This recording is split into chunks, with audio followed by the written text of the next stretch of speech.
Hello and welcome to the Sisters for Fitness Wellness Show. I'm Stephanie Gaines-Bryant.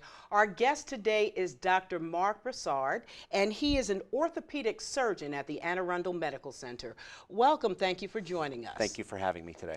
Today we're talking about the joints. Yes. And pain in the joints, which can come in many different forms. Yes, it can. Exactly. The key is when people start having joint pain in their hips or their knees or any part of their body, the key is getting the proper diagnosis. Because what happens is people will have somebody tell them it's this, it's a tendonitis, it's arthritis, but you really need to know why they're having pain and get the proper diagnosis. And that's the first step in getting better. How do you get the proper diagnosis? Can you tell through x-rays whether someone's got bursitis, whether they've got arthritis, whether they've got tendonitis? Yeah. How do you diagnose? So basically what happens is the normal procedure is somebody, if they have an injury or something doesn't get better, then they'll come in and see us. And first thing we do is we do a history. So we ask them how the injury came about, what makes it better, what makes it worse, where exactly is it, does it radiate, meaning does it go down the arm or does it go down the leg? So we get the full history. Second thing we do is we get a physical exam. So we actually examine the body part that's bothering them, and sometimes we'll compare like if it's the right knee, we'll compare it to the left knee, and just to see if there's symmetry and what everything looks like, if there's swelling and if there's a difference between the two of them. After we do that, then we usually get x-rays to look at the joint. And so like for lower extremities, we always like to get the x-rays where the person is standing rather than laying down or recumbent on an x-ray table. Because if they're standing, that's where the way we get to see their joint better. We actually get to see what the spaces look like when people are standing and walking. So the history and physical is first, then the exam is second, and then the x-rays are usually the third factor in that. Are you seeing more injuries now than ever before, with so many people being physically active, people doing different activities, running, biking, this whole fitness craze? Are you seeing more injuries? Yeah, I think things have definitely increased, over the last 20 or 30 years. I think more people are fitness conscious, and I think more people are trying to do more because of so many benefits of the exercise that's being publicized. I do think people are trying to exercise more, and that is leading to some more injuries. Because sometimes people don't do the right exercise. They do it the wrong way, or they listen to somebody that doesn't know the proper techniques, and so they end up suffering injuries. Or a lot of times people do too much too soon. That's true, because usually when we tell people to start an exercise program, we always have them work into it, and if it's a walking program, we have them walk a certain distance or certain time. So we'll tell them, okay, walk for 5 minutes or walk for 500 or 1,000 feet, or if you live in a city, you could say walk 1 block, next day walk 2 blocks, next day walk 3 blocks. So each time you should be increasing that goes. And if you want to start a running program, then your best bet is to be able to walk a good distance first, and then do kind of like a walk-jog program. So you walk 500 feet, you jog 500 feet, you walk 500 feet, you jog 500 feet.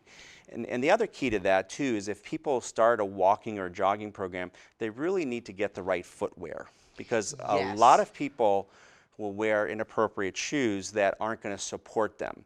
So you really need to go to a good store, either a shoe store or a sports store, that actually is going to look at you. And sometimes they'll actually do a gait analysis on you. Some of the running stores and stuff will do a gait analysis to see, how your foot and your legs are going while you're walking or running, and then they could fit you for the right shoe. So the shoe wear is very important to this as far as getting that going. I read some statistics the other day that runners at least once a year get some sort of injury. Yeah, and it's very common with runners. Even with elite runners, Olympic distance runners and stuff like that, it just puts a lot of stress on your body. When people are running, it actually is 6 to 8 times your body weight on that joint going across. So if you're a 100-pound female and you're running, it's about 800 pounds of force across the knee and hip each time you do that. So after a while, you can develop some joint pain or muscle pain, and that's where even, if you ever watch elite athletes, the stretching and stuff they do before they get into their activity. stretching before and after is very important to get the muscles ready and to help the recovery process after you get done with your activity or your sport. That's always been a big controversy. Should you should you stretch before running, or should you stretch after, or should you stretch both? You should stretch both, basically, because if you have cold muscles and all of a sudden you just start to run on them, the muscles aren't really ready for that. And that's where a stretching program before you run to stretch out the muscles that you're going to be using during the running phase is really helpful. And then actually, people don't understand, but actually afterwards it's very important to stretch also to help with the healing process, because muscle gets broken down with any type of workout like with running or weightlifting. So the stretching afterwards helps get the body ready for the recovery process so you can recover a little bit faster. We're also seeing more and more people getting hip replacements and knee replacements. What's happening with that? And also, your father's knee replacement isn't the same knee Right. replacement and hip replacements that we get nowadays. Yeah. Basically, what it is like when I started this over 20 years ago in orthopedic practice, the minimum age to get a joint replacement was considered 60 years old. Okay. Nowadays, what we're finding is at Anne Arundel Medical Center, where we do the most joint replacements in the state of Maryland, our average age actually is about 57 right now. So it's actually gotten less. My youngest patient that I've done a joint replacement on was a hip replacement on a 28-year-old. He had fallen out of a building as a construction worker when he was like 18 or 19 and crushed his hip and pelvis, had multiple surgeries, had been in pain for 8 or 9, 10 years, came to see me, had tried everything conservatively at that point, and really was just devastated because he was 28 years old, 29 years old, and he couldn't really walk. And so we ended up doing a hip replacement on him at that young age. And the next day I saw him walking and he was crying, and I was like all upset thinking, oh, what's the matter? He goes, I'm so happy that I could finally walk without pain, that, you know, he was tears of joy rather than anything else. So I think what I always tell people, to get a joint replacement really is based on 2 factors, and that's going to be pain and quality of life. So what we're looking for is, I'm telling people there's a conservative options you have to go through no matter what before a joint replacement. So everybody should go through a certain number of steps before they even consider a hip or a knee replacement. But if they get to the point where either their hip or their knee is bothering them, where they're not happy with their quality of their life, or their pain is really making them miserable, you know, with their disposition and everything, then they should consider a hip or a knee replacement, whatever joint replacement they're looking at. But they have to go through certain steps before then, conservative options that are always available. Options such as physical therapy, medications, what type of Yeah, options? basically, we always start off, when somebody comes in, we get the proper diagnosis first of all, so we find out if they do have arthritis. The things that we go over with them, the first thing is we always start off with, you could start off with ice. Ice is good no matter what type of injury you have. Ice is a good anti-inflammatory and it's an analgesic. That's why you always see professional athletes and stuff, they always ice their joints when they get done with their sports, because ice will cut down pain and inflammation. Other things like Tylenol can help with the general pain, but anti-inflammatories like Motrin, Advil, Aleve can help decrease the inflammation that's going on that's associated with arthritis. So some people can't take anti-inflammatories either because of stomach issues, it upsets their stomach, or they have blood pressure issues. So in that situation, they're looking at more Tylenol and ice as their first treatment options. The next thing really is exercise. The stronger muscles are around a joint, the less force on the joint. So what you're looking for is to get the muscles stronger to take the pressure off the knee or the hip. And that could either be done through a home program that's given in the office, or they go to physical therapy. Well, isn't heat an option? So what is better? Because sometimes you hear you should ice 10 minutes and heat 10 minutes. Right. So what's Yeah. better, heat or ice? So that's a good question. 'Cause usually, like if you went to a physical therapist for therapy, what they would usually do is sometimes they'll heat up your muscles. They'll put heating pads on your muscles ahead of time to help loosen them up. Ice is usually better after exercise. Okay, so if somebody goes walking and they have some knee discomfort or swelling, ice is usually the best thing after an exercise. Usually you want to do it for about 20 minutes or so. And even at coming home from work, if people stand all day at work, I usually tell them if their knee is sore or swollen, putting ice on it, get a frozen bag of peas or something and put it on there for like 20 minutes, and that will be helpful. heat does have a role. There's a lot of injuries, especially if it's soft tissue injuries like with tendons and ligaments, and even like low back stuff, and sometimes with hips and knees also. Soaking in a bathtub or jacuzzi, that warm water will help bring in the blood flow to those areas and help loosen them up. Like if people have like inflammation in their hamstrings or their quadricep, which is the muscle in the front, or the hamstrings, the muscle in the back, then sometimes the heat, especially moist heat, will loosen that up quicker for them, after an injury. Okay, so the ice takes the blood away from Right. the area, And and the heat kind of brings brings the the blood. blood back in there, right? So the ice is usually better after initial injury. That's why for the first 3 to 5 days, like if somebody sprains their ankle really bad playing basketball or something or walking, icing it early on is the best. Because if you put the heat on it too early, the blood is flowing in there anyways, so you can just increase the amount of swelling in that area. So ice for the original injuries are usually the best. Are you seeing more injuries in children nowadays, more sports injuries Yeah, in children? There's this big push with the whole concussion thing in children. Are you seeing more of that? Yes, I think, yeah, because there's more kids probably participating in different sports. You know what I mean? I think the numbers in football are down a little bit because of the concern about concussion, but other sports like soccer and stuff have really picked up. So I think there are more kids in organized sports nowadays, and so you are seeing a few more injuries probably than we used to see. And some of them are overuse because some kids try to play sports year-round, and there are negatives of especially playing the same sport. You know what I mean? All the studies show, like if you're a baseball pitcher, you shouldn't be pitching, practicing your pitching year-round. You got to take a break and play another sport. And most of the big pitching gurus and doctors associated with professional teams always say that. I work with Jim Andrews down in Birmingham, Alabama, who's considered the big guy when it comes to professional athletes, especially baseball players, and he used to always tell me that. He used to always tell the kids that we were seeing, you got to do another sport, you got to do something else. So that repetitive motion of throwing year-round is not good for them. That's interesting that kids would have overuse injuries so young. Yes, yeah, and their body's just not ready for it. You know what I mean? Especially the younger they are.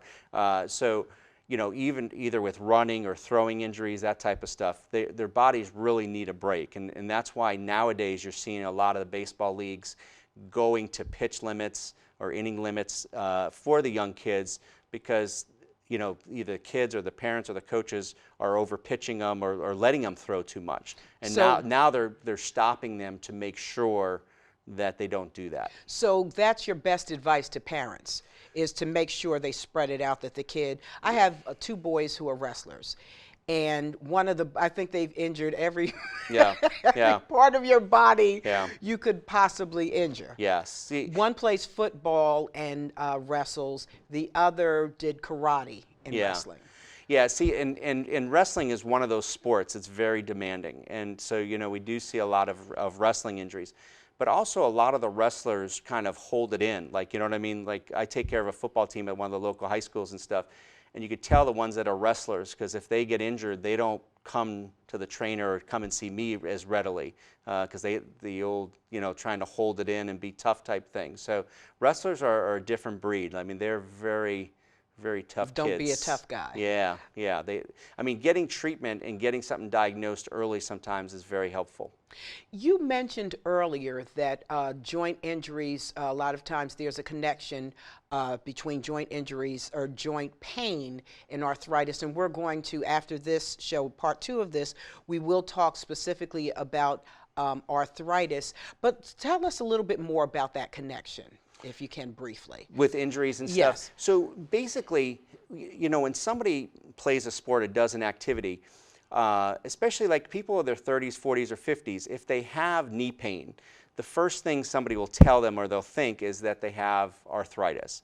But to get the proper diagnosis, it might end up being a tendonitis. So what tendons do is they connect muscle to bone. Okay? So if somebody has a tendonitis, there's inflammation in that tendon. They could have a sprain if they twisted their knee or they moved the wrong way, so that would be of a ligament. So that a ligament attaches bone to bone. Sometimes we see it even in car accidents where their car will be rear-ended and they'll they'll hit their knee on their dashboard. And that could be a bruise actually of the bone, not only of the skin, but the bone can get bruised. So there's different injuries, so getting the proper diagnosis. That's where you never want to do anything, like even with runners, they have to be careful how much they run, and they actually build that up. Like I'll see people all of a sudden that decide they want to do a running program, and they'll run 3 miles, and their knee or their hip or their foot is bothering them because their body wasn't ready for that. And they stop completely. Yes, they do. Yes. So the key is to, if you do find that something is bothering you, you have to change that activity. You brought some samples of joints? Joints. So these are some knee models. So basically, if you look at this here, okay, so this is a knee model here. And what we're looking at, the femur bone is the top bone, and that's the one that leads from the hip down to the knee. And then the bottom bone is the tibia bone, and that leads from below your knee to your ankle. So these are the 2 major bones. At the end of all your bones, you have this blue stuff, and that's called articular cartilage. So that's the Teflon that allows all your joints to work, okay? So the 2 major ligaments here on the side that you see here and here, they're torn in this model. And then you have 2 major ligaments on the inside. So this is the ACL ligament. That's the famous ligament you hear people tearing. Yes. And then the PCL ligament is the one in behind. So they cross inside your knee. So basically, when somebody has an injury, it could be to any part of this. It could be to the ligaments on the side, the ligaments in front. It could be the articular cartilage. It could be, you know, a contusion or a bruise to the bone. So getting the proper diagnosis is the key. The kneecap actually sits inside a tendon in the front of your knee. So the kneecap is the small bone in the front of your knee, and it sits inside the quadricep tendon. So it attaches right here in the front. So that's what allows your, you know, the kneecap should be a little bit mobile in the front of your knee. But people do get a lot of arthritis underneath the kneecap, and you'll see that, unfortunately, especially in women more than men, and it has to do with the alignment of their legs. You'll see a little bit more arthritis in the front of the knee with women than you do with men. So is it natural to expect your knees to lose mobility with age, or to have a little arthritis with age? Is that to be expected? Everybody gets some arthritis. Like after the age of 50, it's unusual that somebody doesn't have arthritis in their back, hips, or knees. I mean, everybody's going to get some arthritis. Really what it comes down to is how much. Every once in a while, I'll see a 70 or 80-year-old gentleman that comes in, or a woman, and will do x-rays of their hips or their knees, and they don't have any arthritis. Arthritis, the biggest factor for arthritis really is genetics. What your parents give you for genes is what you're going to have. From there, it comes down to injuries. So unfortunately, the people tearing their ACLs now in their teens or their 20s, those patients are probably going to end up with some arthritis, because as they tear that ligament, it also does damage to the articular cartilage. So they might have more arthritis. Any type of injuries when you're a kid can lead to arthritis later on. Your work environment, the people that are standing outside, jumping off of, buildings or off of trucks, to get materials and stuff, versus somebody who's sedentary at work are probably going to have more arthritis, and your weight is a huge factor. Really? So, let's talk about that. So your weight, like I said earlier, it's 3 times your body weight every time you stand and walk, okay? So the more you weigh, the more pressure there is on your knees, hips, feet, and ankles and stuff. So that's why I've seen people even lose a lot of weight. They've come to me with bad arthritis. They've lost a lot of weight, and they tell me their pain is better because there's less force on their joints at that part. How does exercise play a role in that? So exercise is one of the, to me, that's like the golden elixir, because there's no real side effects to exercise. There's all these medications and everything, they all have side effects. The nice thing about exercise is there's no side effects technically. You know what I mean? If you do it properly. And there's so many benefits. I mean, if you Google benefits of exercise, not only does it help your joints, it helps your brain, it helps your heart. There's all these benefits. Like all the studies show, not only does it lower your blood pressure, it improves your heart function. Because remember, your heart is a muscle also, so it needs to be exercised. So by exercising, you increase the strength of your heart, and that also helps. So what happens is if you can get your muscles stronger around a joint from exercise, then that will take some of the pressure off the joint. So when you are walking, standing, doing activities, there's less pressure on it. So it decreases that joint reactive force. So if we go back to that example of that 100-pound woman, if she's walking, that's 300 pounds of force on her knee, let's say. Or let's say her left knee is bothering her. So at that point, if the quadriceps and the hamstrings and the gastroc, which is the muscle, the lower behind your calf, if those muscles are stronger, that's going to absorb some of that 300 pounds of pressure. So there's less force on that joint. And so that's what we're looking for with exercise. So, but isn't it a catch-22 for someone who has some sort of joint issue? It's good to exercise because it helps you become more healthy, but it's painful. Yes, to exercise. And that's a good question, because what happens is, I mean, I just saw a patient recently that said the same thing to me. How can I exercise if it hurts, right? So what we have to do is find people the right exercise, all right? So if somebody comes to me and they have bad hip or knee arthritis and they're a little overweight and stuff, I'll tell them they have to strengthen their muscles and lose weight. Those are two of the major factors, right? So they'll say, how can I do that if I'm in pain? Well, what I usually tell people is when it comes to aerobic exercise, meaning getting your heart rate going, if walking on level ground bothers you, then you're looking at stuff where your feet are on pedals, like an elliptical trainer, stationary bike, recumbent bike, or you're in water. Water aerobics, walking in water, just walking in water is helpful, okay? So there are other exercises you could do, because I'll have somebody say to me, oh, I have back issues, I can't do a bike, either an upright bike or an outside bike. Well, if you do a recumbent bike, which has a seat on it, then you're able to do that. And the pedaling motion is going to build up your muscles. You're also going to get your heart rate up.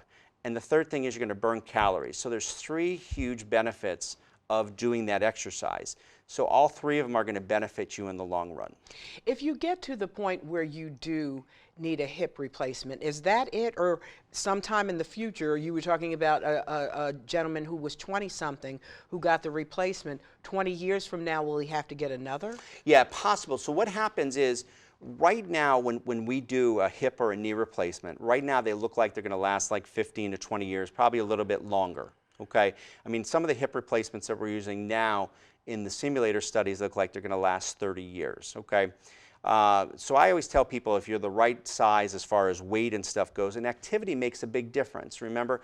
So when you run at 6 to 8 times your body weight, I have patients that still run and jump with a knee or hip replacement. So when I see them, there's a gentleman down in the Annapolis area that's done multiple marathons with both a hip and a knee. And every time he sees me, he's always telling me, oh, I'm doing you a favor, look at how I'm doing this. I said, you're not, because what people are going to do is they're going to get the wrong impression of it. Because now he's going to wear that joint out probably faster than he normally would. Where if he was just doing biking and that type of stuff, like myself, I used to be more of a runner, and now I'm a biker, because I have a little bit of knee arthritis. So I've gotten on the bike, and that's what I do for my exercise. I don't get the same endorphin release probably as you do with running, but I still enjoy it. It's a lot of fun. It gets you out in the environment, and it gets you around. So I think, problems with the joint replacement is that 28-year-old is probably going to have another procedure done. And the issue is, when we do, let's say, like a knee replacement and a hip replacement, the two components of it are, like this is a knee replacement here. So you see there's a metal component that covers the end of the tibia, and then there's a metal component that covers the femur, and the end component of the tibia. And then there's this plastic piece in between. So this plastic piece here is the weak link in a joint replacement, okay? So what happens is that's what wears out, and that's based on, age, weight, and activity. So if somebody wears that out, like just a couple weeks ago, we went in there and we were able to just replace that plastic piece. So what we did is we just went in there, we were able to take it out, and then we just were able to put a new one in there. So we just took out the plastic and put a new one in there. It is an open procedure, though. You know what I mean? We can't do it through a scope or small incisions or anything, so we do have to use the same incision. So it's real surgery. So it's real surgery, quicker recovery and stuff. So sometimes that's all we have to do to get somebody back to where they need to be. In wrapping up this portion of the program, you said the key is making sure you exercise, making sure that your weight is intact. Right. And? So exercise, weight, and your diet, those are going to be the three major factors for health. I mean, you have to be able to eat properly, and that they all kind of go hand in hand. You know what I mean? Like the number of people that will tell me, they'll come in overweight and they'll say, but doc, I really don't eat anything. Myself, I've done this too, because I'm guilty. If I keep a diary, most nutritionalists will tell you to keep a diary, and I personally have done this, and I've written down everything I ate in a day, and I go back and look at it, and it's a lot different than I remember it. And so that's what I tell everybody. You have to keep a diary to know what you're eating, because everybody remembers their 3 meals, but they don't remember that candy bar they had after lunch or before lunch. So there's a lot of hidden calories in there that people don't realize. So, and you said find an activity that you like. Yes, and that's going to be because exercise, in a sense, should be enjoyable. I mean, we talked about the benefits of exercise. One of them actually is relieving stress and stuff. It improves the mood. Like even people that suffer from depression, the studies have found that it improves their mood. The release of endorphins in their brain, it helps. Cognitive memory, it helps older people with their memory and stuff, they find. So like I find even myself, if I've had a long day in the OR or in the office or something, if I go for a bike ride, even for 45 minutes or so, I come back and I'm kind of relieved. You know what I mean? Like everything is off my plate. I feel more relaxed. So I think exercise, you have to be able to enjoy the exercise. You shouldn't actually look at it like it's a punishment. And if it takes finding a friend to do it with, that's very helpful. I mean, the buddy system. The buddy system is awesome, because what happens is, even if it's a walking program, you do a brisk walk, or whatever you decide to do, I mean, even if you just get together and you do a walking and you do some sit-ups or push-ups, whatever you decide to do, having that encouragement there is going to help you, because you don't want to let that person down. Well, we're going to wrap up this program. We've been talking to Dr. Marc Brassard, and he is an orthopedic surgeon at Anne Arundel Medical Center. We've been talking about joints and how to keep your joints healthy throughout the years through diet, exercise, and just living a better lifestyle. When we come back, part 2 of the program, we're going to deal with the different types of arthritis and how you can manage it and how it can affect your life.